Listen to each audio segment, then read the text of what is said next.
జరుగుతున్నది very very complicated.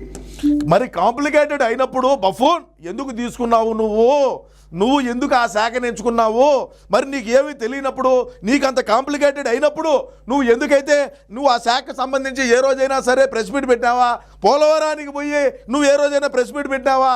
నువ్వు పోలవరాన్ని సందర్శించిన రోజులు ఎన్ని ఉన్నాయి? నువ్వు అధికారంలోకి వచ్చిన తర్వాత పోలవరం పనులు ఏ విధంగా పరిగెత్తించినావు?